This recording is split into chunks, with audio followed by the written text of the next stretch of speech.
हम इस वीडियो में बात कर रहे हैं काइंड्स ऑफ ओनरशिप के बारे में। Ownership may be of various kinds and it may be classified as under vested and contingent. The ownership is either vested or contingent. Ownership या तो वेस्टेड हो सकती है या कॉन्टिजेंट हो सकती है। The ownership is vested when the title of transfer is already perfect. Ownership तब वेस्टेड होती है जब टाइटल जो होता है ऑलरेडी परफेक्ट होता है। It can be explain by an example. ये हम आपको एग्जाम्पल के तौर पर समझा रहे हैं। Suppose A makes a gift in favour of B. In the gift deed it is mentioned that. Suppose A ने बी के फेवर में गिफ्ट किया, बी के फेवर में कोई गिफ्ट की कोई चीज़, तो उसने गिफ्ट डीड में ये लिखा B becomes owner immediately. The title of B becomes immediately perfect. तो उसने ये लिखा गिफ्ट डीड में कि जो बी है वो इमीडिएटली उसी टाइम से ऑनर बन जाएगा जब गिफ्ट डीड कंप्लीट हो गई। तो जब उसी टाइम पे ऑनर बन गया इमीडिएटली तो उसका राइट परफेक्ट हो गया। Suppose no time is mentioned when the B will become the owner. In that case also the title of B is already perfect. तो कभी कभी ऐसा होता है गिफ्ट डीड में टाइम मेंशन करना कोई भूल जाता है या कोई ऐसे नहीं करता, तो उस टाइम उस कंडीशन में भी ये भी होता है कि जिसके फेवर में की होती है गिफ्ट डीड वो ऑन द स्पॉट उसी टाइम से इमीडिएट टाइम से ही वो ओनर बन जाता है, उसका राइट परफेक्ट हो जाता है। Suppose gift is made subject to the condition which is bound to happen. In that case title is already perfect although enjoyment is postponed. तो कभी कभी ऐसा होता है कि जो गिफ्ट है गिफ्ट तो कर देते हैं बट साथ में कोई कंडीशन लगा देते हैं, बट ऐसी कंडीशन जो इन फ्यूचर हैपन होगी। इन that case title is already perfect. तो उस केस में भी जो टाइटल होता है ओनरशिप का वो परफेक्ट तो होता है बट जस्ट इंजॉयमेंट पोस्टपोन हो जाती है। Suppose A makes gift to B subject to condition that when C dies death of C is bound to come. तो इसमें बताया ए ने बी के फेवर में गिफ्ट किया था और साथ में कंडीशन लगा दी कि जब सी मरेगा तब आपको वो प्रॉपर्टी मिलेगी, और सी की डेथ एक ना एक दिन तो आनी ही है। The title of B is already perfect. तो जो बी का राइट है टाइटल है वो ऑलरेडी परफेक्ट हो चुका है but enjoyment is postpone till the death of C. But जो इन्जॉयमेंट है वो पोस्टपोन हुई है जब तक सी नहीं मरता। If the B dies first property will go to the legal heirs of the B. अगर इन केस बी पहले मर गया तो जो प्रॉपर्टी है वो बी के लीगल एयर्स को चली जाएगी सी के मरने के बाद। Similarly section 54 of the TPA says as to how the ownership of property is to be transferred। TPA का मतलब होता है ट्रांसफर ऑफ प्रॉपर्टी एक्ट। तो जो ट्रांसफर ऑफ प्रॉपर्टी एक्ट है उसका सेक्शन 54 में ये लिखा गया कि जो ओनरशिप है प्रॉपर्टी की ओनरशिप कैसे ट्रांसफर की जाएगी। If the value of immovable property is less than ₹100, the ownership in the property may be transferred by the seller to the buyer by the delivery of possession. Registration is not compulsory। इसमें यह बताया गया है अगर तो property की value ₹100 से कम है तो उसके रजिस्ट्रेशन कंपलसरी नहीं है, वो जस्ट बायर जो है वो सेलर से पोजेसन ले लेगा प्रॉपर्टी की और वो प्रॉपर्टी ट्रांसफ़र हो जाएगी, ओनरशिप ट्रांसफ़र हो जाएगी। If the value of the property is ₹100 और more, in that case for the transfer of ownership registration is necessary with the competent authority. Buyer will become vested owner on the registration sale date. इसमें बताया गया कि अगर तो property की value 100 या ₹100 से ज़्यादा है तो जो प्रॉपर्टी ट्रांसफ़र हो रही है उसके लिए रजिस्ट्रेशन नेसेसरी है और वो कॉम्पिटेंट अथॉरिटी से रजिस्ट्रेशन होनी चाहिए लाइक रजिस्ट्रार से। Buyer will become vested owner on the registration sale date. तो बायर तभी मतलब बायर के पास परफेक्ट राइट तभी आएगा जब रजिस्ट्रेशन हो जाएगी सेल डेट की। In contingent ownership it is conditional. In this case the transfer of ownership is subject to sundry condition. The vesting of the right in such cases depends upon happening of such event which may और may not be happened. तो इसमें ये बताया गया contingent ownership जो होती है उसमें कंडीशनल ओनरशिप होती है, इसे कहते हैं कंडीशनल ओनरशिप। इसको हम आपको एग्जांपल के साइड से आपको बताते हैं, एग्जांपल के वजह से आपको समझाते हैं इसको। For example suppose A makes the gift of property to B subject to condition if B marriage C within 1 year. तो ए ने प्रॉपर्टी गिफ्ट करी बी के फेवर में और ये साथ में कंडीशन लगा दिया अगर बी 1 साल के अंदर अंदर सी के साथ मैरिज करेगा तो उसको वो प्रॉपर्टी मिलेगी। The ownership in favour of B become vested only if B marriage C within 1 year only. तो इसमें यह बताया गया कि जो ओनरशिप है वो बी के फेवर में तभी होगी, तभी बी का परफेक्ट राइट आएगा उस पर जब अगर बी सी के साथ मैरिज करेगा 1 साल के अंदर अंदर। सपोज सी डाइज और रिफ्यूज़ टू मैरिज, अगर सी मर गई या सी ने मना कर दिया मैरिज करने से तो या बी पहले ही मर गया सी से मैरिज करने के, तो जो उसका राइट है फेवर उसके फेवर में जो राइट होना था वो नहीं होगा। The condition of which ownership depend may be either condition. तो इनमें से कोई एक कंडीशन हो सकती है। Condition precedent, condition subsequent. Condition precedent means the condition will have to fulfilled first. Suppose A makes the gift of the property to B subject to the condition that if B pass LLB the condition precedent will have to do fulfilled before becoming the owner of the property. इसमें ये बताया गया कि property का जो title है title तभी transfer होगा अगर बी कंडीशन पूरी करेगा तो पहले कंडीशन पूरी करनी पड़ेगी इसमें। कंडीशन सब्सिक्वेंट, इसमें ये बताया गया है कि अगर condition president means the ownership is transferred but it can be divested if condition subsequent is not fulfilled. Suppose A transfers the property to B subject to the condition that B shall not marry to C but ownership can be divested if B marries C। तो इसमें यह बताया गया है कि जो condition लगती है पहले ओनरशिप ट्रांसफ़र हो जाती है, बट इसमें यह बताया गया है ए ने बी को बोला था कि आप सी से मैरिज नहीं करोगे, बट उसके बावजूद भी अगर बी ने सी से मैरिज कर ली तो जो ओनरशिप ट्रांसफ़र हुई थी, टाइटल ट्रांसफ़र हुआ था, वो डाइवेस्ट हो जाएगा, मतलब वापस हो जाएगा, ए के पास चली जाएगी उसकी प्रॉपर्टी वापस।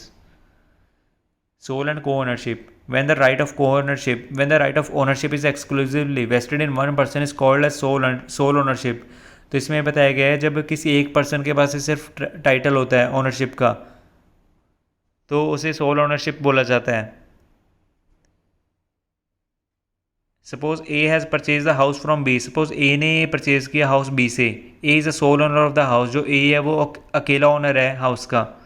When the property is jointly held by several persons at the same time it is known as partners। जब दो या दो से ज़्यादा लोग एक ही प्रॉपर्टी को खरीदते हैं इक्वल अमाउंट का डिस्ट्रीब्यूशन वगैरह करके या रेशियो वाइज डिस्ट्रीब्यूशन करके तो वो पार्टनर्स कहलाते हैं। Properties held by the partners in a firm is the examples of co-ownership. जो पार्टनरशिप फर्म्स होती हैं वो पार्टनर्स होते हैं जो प्रॉपर्टी होल्ड करते हैं, उसे को-ओनरशिप बोला जाता है। वो को-ओनरशिप की एक अच्छी एग्जांपल है। Under English law, co-ownership is further divided. Joint tenancy, it may be in the form of joint tenant when the interest of the property is considered as single unit, namely whenever the land is conveyed in favor of more than one person by single instrument। तो इसमें ये बताया गया है कि जो single instrument एक single होता है बट प्रॉपर्टी जो होती है दो या दो से ज़्यादा लोगों की होती है। Suppose A creates the joint tenancy in favour of B and C. Suppose जो ए है, ए ने जॉइंट टेनेंसी क्रिएट करी बी एंड सी के बीच, B and C are joint tenants, जो बी और सी है वो दोनों जॉइंट टेनेंट्स हैं। They can not file the suit on each other, वो दोनों एक दूसरे पे सूट नहीं फाइल कर सकते, but they can file the suit against the third person on the ground of trespass. But वो किसी थर्ड पर्सन पे, अगर किसी थर्ड पर्सन ने ट्रेसपास करा उनके घर पे तो वो उस पर सूट फाइल कर सकते हैं। B and C are joint tenants, जो बी एंड सी है वो जॉइंट टेनेंट्स हैं। Rule of survivorship will applied, namely B dies, if B dies rights of tenancy will go to C and not to the legal heirs of B. तो इसमें ये बताया गया इसमें rule of survivorship apply होगा। अगर B मर गया तो जो, अगर बी इन केस मर गया तो जो उसके राइट्स हैं वो उसके लीगल हेयर्स को नहीं जाएंगे, वो सी को जाएंगे according to rule of survivorship के according. In India there is no such example of joint tenancy except in case of Mitakshara coparcenary. India में जॉइंट टेनेंसी जैसी कोई मतलब कोई भी किसी भी तरह की एग्जाम्पल नहीं है, बट मिताक्षरा कोपार्टनरी जैसे एक केस एग्जाम्पल हो सकती है उसको छोड़कर। In any co-partner, if any co-partner dies, his share would go to remain co-partner by rule of survivorship। तो इसमें ये बताया गया अगर कोई भी co-partner मर जाता है तो जो उसका शेयर होता है वो जो रिमेनिंग co-partner होते हैं रूल ऑफ सर्वाइवरशिप के अकॉर्डिंग उनको उसका हिस्सा मतलब इक्वल डिस्ट्रीब्यूशन हो जाती है उसके हिस्से की। Otherwise the rule of joint tenancy does not apply where it was so decided in case of Krishna Chandra and Purna Chandra. तो इसमें ये बताया गया जो जॉइंट टेनेंसी का रूल है वो अप्लाई नहीं किया गया कृष्ण चंद्र और पूर्ण चंद्र के केस में इंडिया में। Tenancy in common under English law, joint tenancy may be severed or converted into tenancy in common by one of the joint tenants by selling on mutual agreement showing their severance। तो English law के according ये बताया गया है जो joint tenancy होती है वो कन्वर्ट हो जाती है टेनेंसी इन कॉमन में जब कोई मतलब जैसे तीन लोगों की प्रॉपर्टी है तो तीन में से दो या कोई एक अपना जो उनका शेयर होता है वो यहाँ कोई म्यूचुअल एग्रीमेंट कर लेते हैं, उसके अकॉर्डिंग वो दूसरे को भी मतलब उसका ऑनरशिप दे देते हैं, तो वो बोल देते हैं tenancy in common. A tenancy in common में अराइज बाय ऑपरेशन ऑफ इक्विट्स। तो इसमें बताया गया है कि जब दो या दो से ज़्यादा पर्सनस किसी एक प्रॉपर्टी को इक्वल अमाउंट डिस्ट्रीब्यूशन करके परचेज करते हैं। Suppose A B C jointly purchases the house contributing equal amount and sale deed is jointly in their names. तो इसमें बताया गया ए बी और सी ने एक हाउस खरीदा इक्वली अमाउंट की डिस्ट्रीब्यूशन करके, तो जो सेल डीड है वो तीनों के नाम पे है, वो जॉइंट ओनर्स कहलाएंगे। They become tenants in common, तो मतलब टेनेंट्स इन कॉमन भी बोल सकते हैं उनको। To the extent of 1/3 share, तीनों का 1/3 शेयर है अलग अलग। All the three are entitled to joint possession, तीनों के पास राइट है, तीनों हक रखते हैं पोजेशन रखने का। Suppose A is affected from the house, तो इन केस अगर बी एंड सी ने ए को घर से निकाल दिया तो ए सूट फाइल करेगा कि 1/3 शेयर इसमें मेरा भी है, तो मुझे भी पोजेशन चाहिए। Case William versus Hansman, there is no right of survivorship. तो विलियम वर्सेस हैंसमैन के केस में सर्वाइवरशिप का रूल नहीं लगाया गया। Suppose A dies, his share will not go to B and C by the rule of survivorship, rather his 1/3 share will go to his legal heir. अगर हम बात कर रहे हैं जो ए है, अगर ए मर गया तो जो उसका शेयर है वो बी एंड सी को नहीं जाएगा, बल्कि उसका रूल एंड सर्वाइवरशिप नहीं अप्लाई होगा, 1/3 शेयर उसके लीगल हेयर्स को जाएगा। Corporeal and incorporeal ownership, corporeal ownership is the ownership of tangible things और material things which we can see और टच। कॉर्पोरियल ओनरशिप उसे बोलते हैं जो थिंग्स हम टच कर सकते हैं, देख सकते हैं। The corporeal property may be movable और immovable, which means land, building, things attach to the land. तो इसमें बताया गया कॉर्पोरेट प्रॉपर्टी उसे कहते हैं जो मूवेबल भी हो सकती है, इमूवेबल भी हो सकती है, जैसे लैंड, बिल्डिंग या ऐसी कोई भी चीज़ जो लैंड के साथ अटैच्ड है। Suppose A constructs the building on his land, suppose A ने एक बिल्डिंग कंस्ट्रक्ट करी अपनी लैंड पे, A becomes the legal owner of the building. तो जो बिल्डिंग उसने बनाई है वो उसका लीगल ओनर ए ही है। Case Lakshmipad versus Sapath textile, movable property means include the things which are not attach to the land. Movable property में वो चीज़ें आती हैं जो लैंड के साथ अटैच नहीं होती।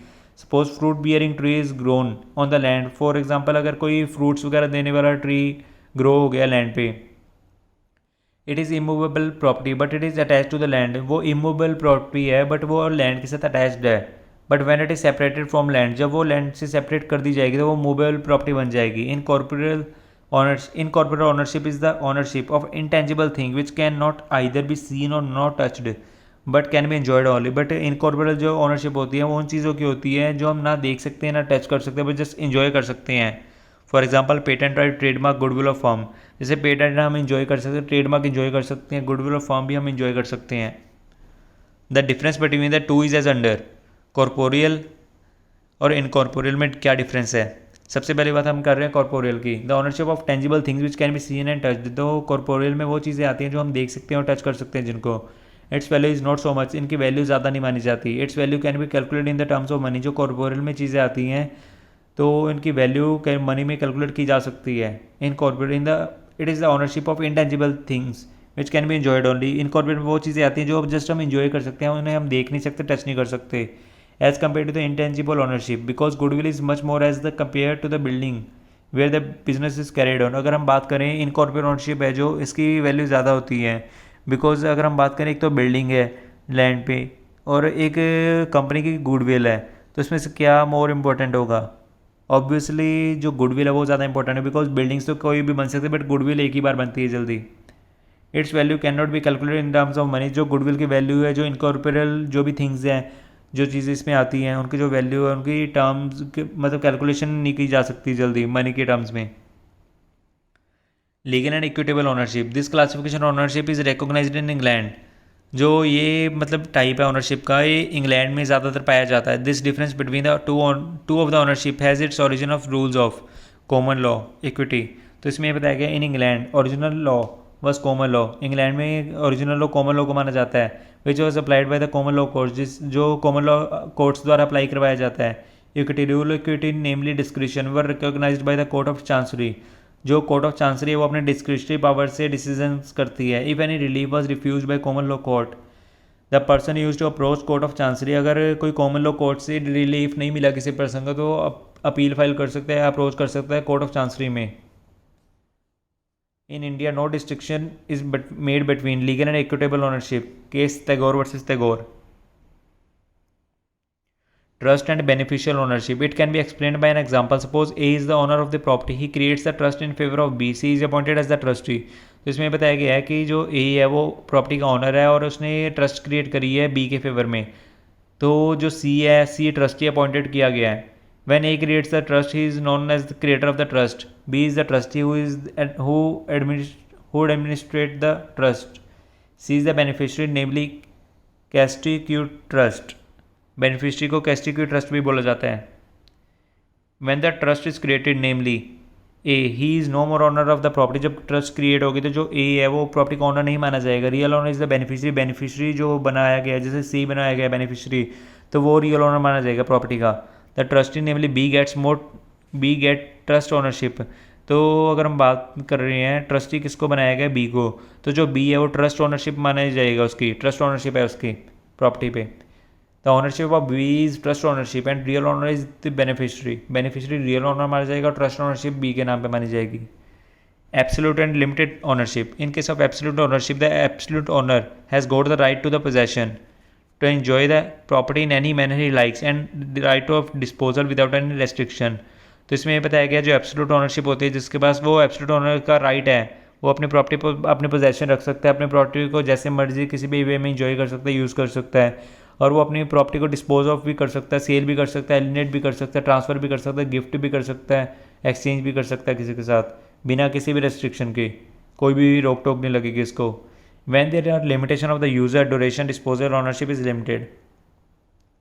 कई बार ऐसा होता है कि लिमिटेशन वगैरह होती है, प्रॉपर्टी वगैरह यूज़ करने की ड्यूरेशन होती है, डिस्पोजल ओनरशिप वगैरह लिमिटेड होती है।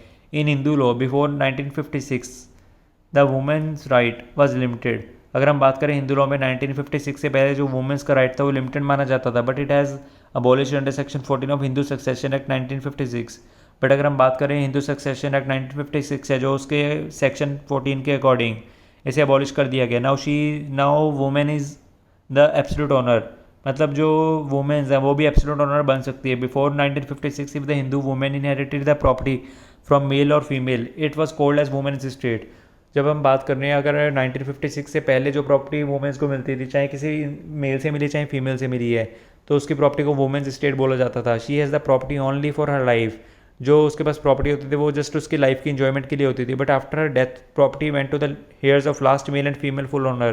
बट अगर हम बात कर रहे हैं जब वो इन्जॉय कर लेते थे, जब उसकी डेथ हो जाती थी वुमेन की, तो उसकी डेथ के बाद जो प्रॉपर्टी थी वो लीगल हेयर्स को मिलती थी, जो भी फुल ओनर जो भी बचे थे मेल या फीमेल लास्ट में। Okay, thank you.